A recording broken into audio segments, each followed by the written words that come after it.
The Mid North Coast of New South Wales has some of the best beaches in Australia, maybe even the world. And it's packed with holiday towns, each one with its own vibe. But with so many coastal spots to choose from, how do you know which one's right for you? We're Chris and Lydia, and we're driving the full length of the Mid North Coast, visiting 7 of its best holiday spots to help you find the one that suits you best. Hi everyone, we're in Coffs Harbour at the moment. If you've been following along, we've taken our motorhome up from Newcastle up to Tamworth and Armidale and then down through Waterfall Way. And it was a beautiful trip, but now we're heading back to Newcastle, and we could do it if we drove straight there along the freeway in just over 4 hours, but we're not going to do that. We're going to take the scenic route along the coast and stop in a lot of the little holiday seaside spots along the way and show you where you could go and spend your holiday in the mid-north coast of New South Wales.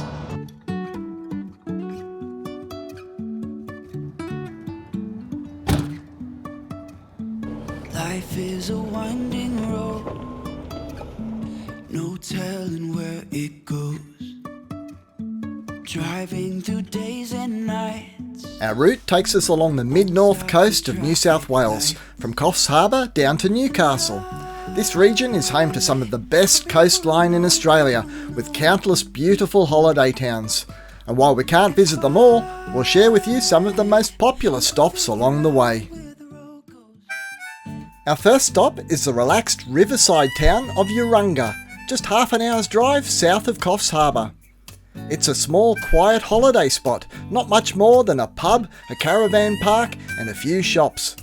But what makes Urunga unique is that it's where fresh water from 2 rivers meets the salt water of the ocean, creating brackish water that supports mangroves, salt marshes and a variety of wildlife. They're stunning. The waters are really clear. Yeah, there's 2 rivers here. Over in the far side, there's the Ballinger River, which is the same river that runs through Bellingen, only about 15 minutes drive up the Waterfall Way. And then there's the Kalang River, which is this one here. And so they meet and then they feed out to the ocean.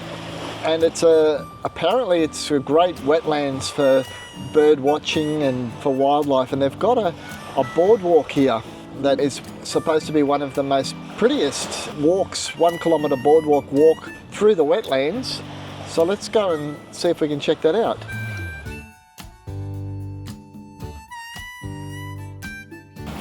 I can see why it's popular. It's beautiful.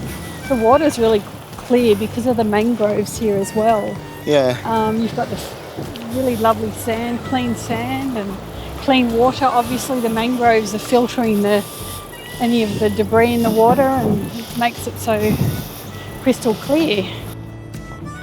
Well, this is the boardwalk up ahead, but it looks like it's fenced off. Bugger. It's all fenced off, so we won't be going along there this afternoon, unfortunately. That's the holiday park right behind you.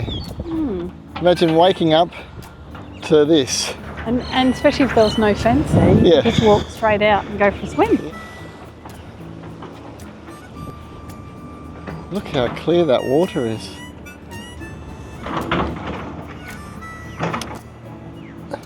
Does look like a nice walk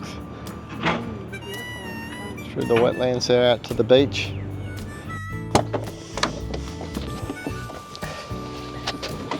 Well, that was very interesting. We were just speaking to one of the locals and she said that it's going to be finished about June in 2026. So we might have to make a trip back here in June to go along that boardwalk and have a look at the wildlife.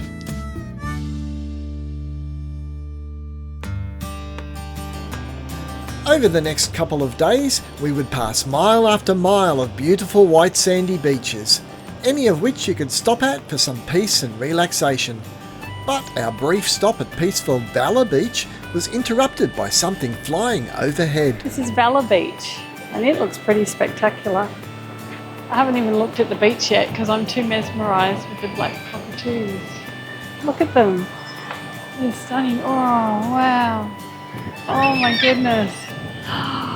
It's stunning. They'd have to be one of my favourite birds. I love the black cockatoos. There we go.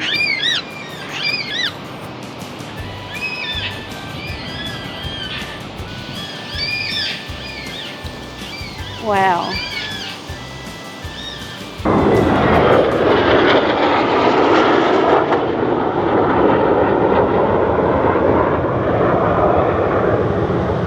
Well, that was a bit of a highlight. Oh man, I just saw my favourite bird, one of my favourite birds. I do like birds, but that was a yellow-crested black cockatoo, and they were so close. I've never been that close. There's a whole bunch of them. There was a whole bunch of them. Yeah. I've never been that close to them before. It's just spectacular. And then this beautiful beach, and then we just saw this jet fly over the top of us and scare the bejesus out of us because it just, they come out of nowhere and they're so loud, and it flew quite low, didn't it? Over Yeah, the there was beach. a pair of them. I think they must have Amazing. come from Williamtown RAF base down in Newcastle. They take off and do their practice flights along the coastline, but they weren't very high off the water level. I'm awake now. I needed a bit of a pick-me-up, so all right, let's get back on the road. All right, next stop, Nambucca Heads. Okie dokie.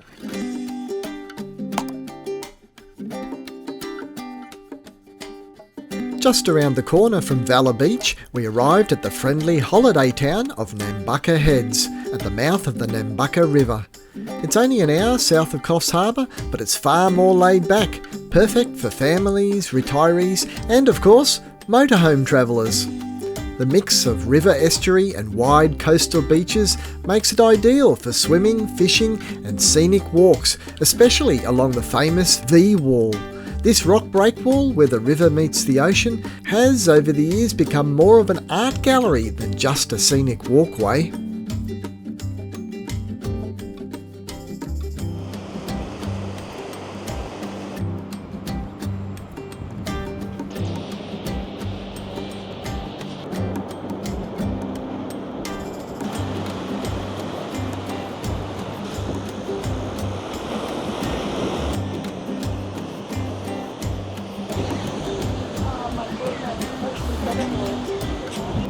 I've never seen so many black cockatoos in my life. Wow, this is where they come to play. So Nambucca Heads, goodness, it's just another place that I think I could come back and visit and we'll stay definitely again. come and stay here next time. Maybe in the off season, February sometime. Might be good. And it's got a holiday park right by the water. I think it's probably a great place to go fishing if you're a rock fisherman.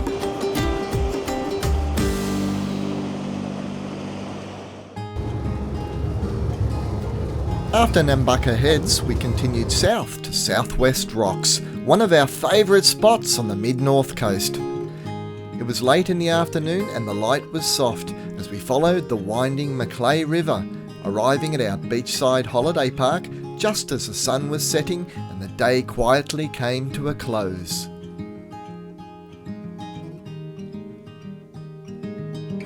Well, we've arrived safely in Southwest Rocks and we're going to end the day here. It's absolutely a spectacular way to finish a full day of travel, and I think we've landed in a little bit of slice of paradise here.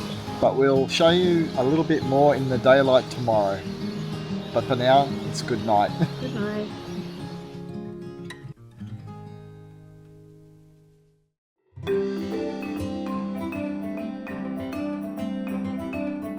Southwest Rocks is one of those places that just feels like a holiday. Beautiful beaches, calm water and a relaxed coastal vibe. Southwest Rocks is a typical Australian seaside town with a caravan park right on the beach and a pub and a few little shops and cafes and restaurants. We spent a few holidays here when the kids were little. There's 4 different holiday parks here, so there's lots of choice. It's a few hours north of Newcastle, but it's definitely worth the drive.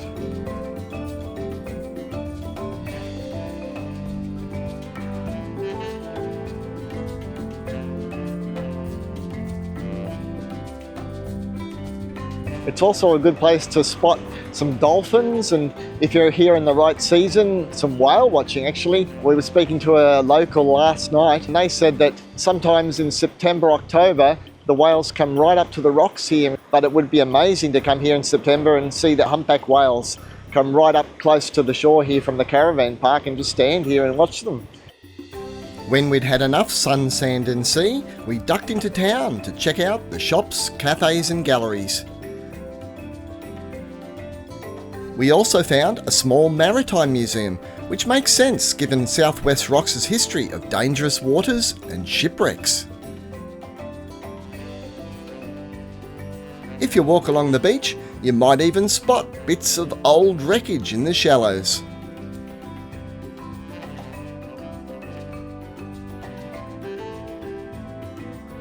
Up on the headland at the southern end of town is Trial Bay Gaol, the town's most famous landmark. It was built in the 1800s for prisoners working to create a safe harbour for ships. Not the worst place to be locked up if you had to choose. Unfortunately, the harbour project failed, and the jail later became a World War I prisoner of war camp. These days, it's a heritage site with great ocean views and walking tracks. We got there too early to go inside, and the locals were hard at work trimming the lawns. So, we hit the road to continue our journey south.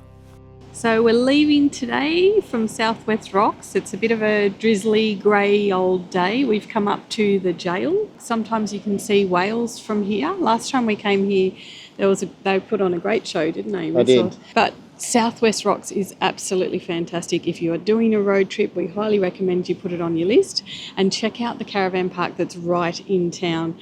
But anyway, we're going to hit the road. We've got a lot of ground to cover today.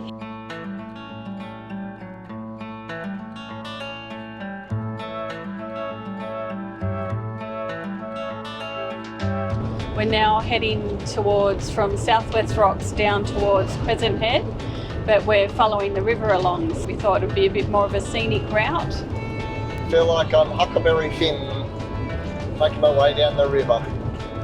As we pulled into Crescent Head, we had one thing on our mind: breakfast.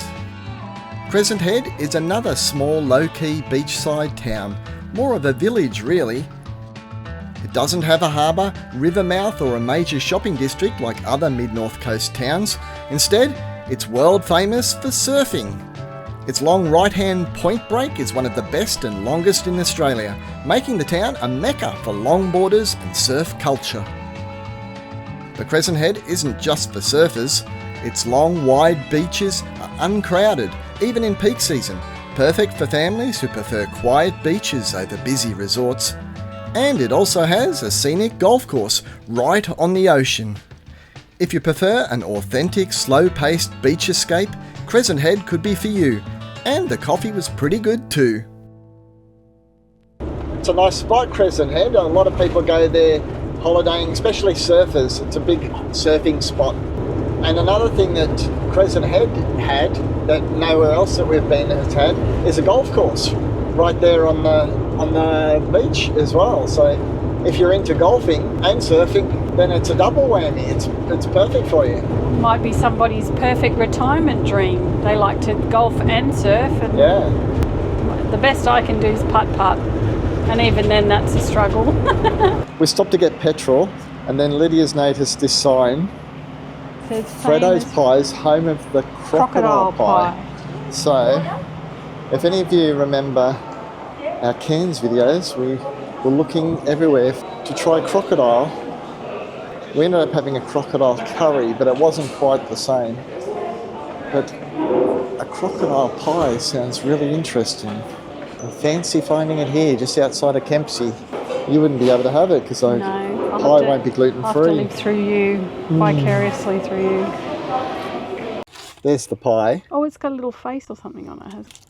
Do I need tomato sauce? You need tomato sauce I don't on a think pie. so, no. Ooh. Okay. Chris wasn't hungry, but I don't know where this man It puts tastes all like a his chicken food. pie. A chicken pie? Mm. Do you reckon they're pretending it's crocodile, but it's just a chicken? She did tell me it was definitely crocodile. She did say it. It looks like it's more sauce than it is crocodile. I can only see one bit of meat in there, hiding in the corner. There you go, there's a bit of meat. Is that meat? It tastes a bit chickeny. Okay. It tastes like a chicken pie. Right. But there you go. Done. I pretty much demolished that. So there's lunch. He's had breakfast and lunch within an hour. And morning and afternoon tea. I won't eat for the next 2 days. At least you'll be refueled, ready for the road trip I might ahead. go and hibernate in the back. Soon we were crossing the Hastings River and following it to its mouth at Port Macquarie, the largest town between Coffs Harbour and Newcastle. Port, as it's commonly known, feels more like a small city than a town. It's home to more than 50,000 people and is the main regional hub of the area. We parked near Town Beach, but with today's conditions, it was empty. So instead, we walked into town along the breakwall where the Hastings River meets the sea. The rocks here are covered in hand-painted messages, tributes, memories and artworks left by both visitors and locals, even more colourful than the V-wall at Nambucca Heads. It's windy. Yeah, it's a very blustery day here in Port Macquarie. Port Macquarie is probably the largest centre between Coffs Harbour and Newcastle.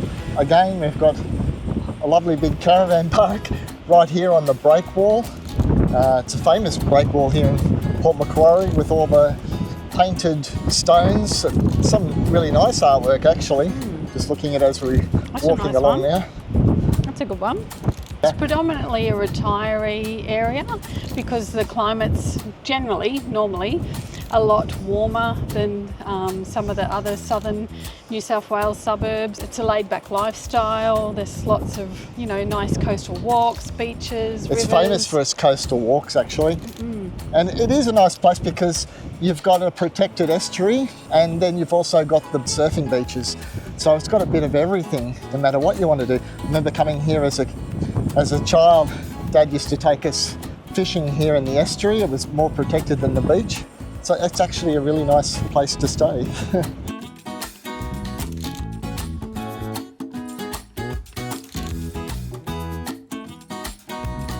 I'd recommend coming here if you wanted to go somewhere that was not a sleepy little seaside village, but more of a town or a small city that has all the retail shopping and the cinema. And we could actually live here, we were just saying before. But it does get very crowded in the summer months. In the summer months, so you have to take that into consideration too, I suppose.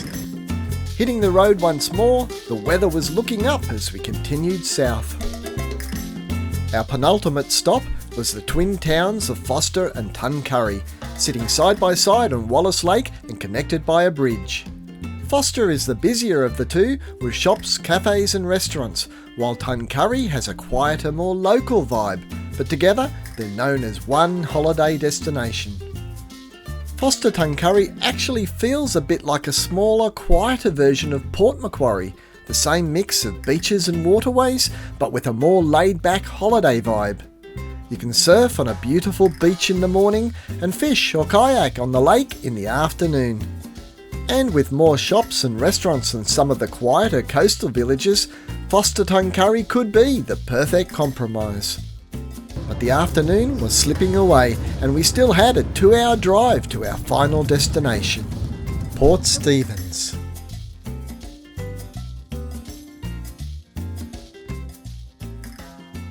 Well, it's been a long day, but we've finally arrived in Port Stephens. Well, Port Stephens is a group of towns, so we'll go and explore the different parts of Port Stephens tomorrow. But for now, we're ready for a nice cold beer and just a bit of a relax.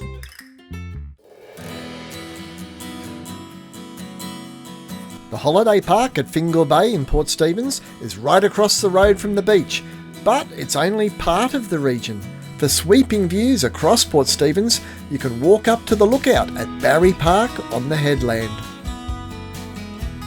We've now made our way to Port Stephens, so we're probably less than an hour from Newcastle. So it's a popular spot for people from Newcastle and Sydney to come for their holidays. Port Stephens isn't a single town, it's more of a region, I guess. And there's a big bay, natural harbour with all these little villages, holiday villages within it. Nelson Bay is probably the most popular. Shoal Bay is also very popular. It's got a holiday park there near the beach, but these are within the bay. On the ocean side, we've got Fingal Bay, which is where we're staying at a holiday park here, and the surf beach there, and we've also got a quieter spot and a bay here. On the north side of the bay, we've got Hawk's Nest and Tea Gardens, popular if you just want a quiet getaway, do some fishing, some boating. It's also a popular place to go to see dolphins. There's dolphin cruises within the bay, and when the whales are migrating, it's a good spot to go and see the whales from the headlands. I now know why there's so many kids around in the holiday park. There's a big regional junior surf life-saving competition going on here at Fingal Bay this weekend. It's great to see so many people outdoors and active. Of the main tourist villages within Port Stephens, Fingal Bay is the most peaceful, with a quiet beach village vibe. Apart from when the surf life-saving competition is on, of course. Shoal Bay sits inside the harbour, so the waters are calmer and a stunning turquoise colour, perfect for swimming and water sports. Shoal Bay has more of a holiday resort feel, with holiday apartments, cafes and bars, as well as easy access to the highly rated Tomaree Head Summit Walk.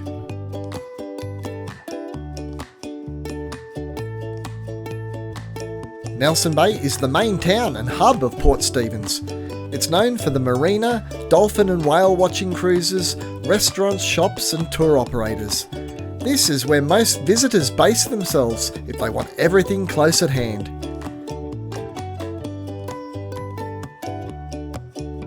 Nelson Bay also has beaches, although they're smaller and more sheltered than Fingal or Shoal Bay. We even discovered a quiet dog-friendly beach where our fur baby could enjoy the last day of our trip with us.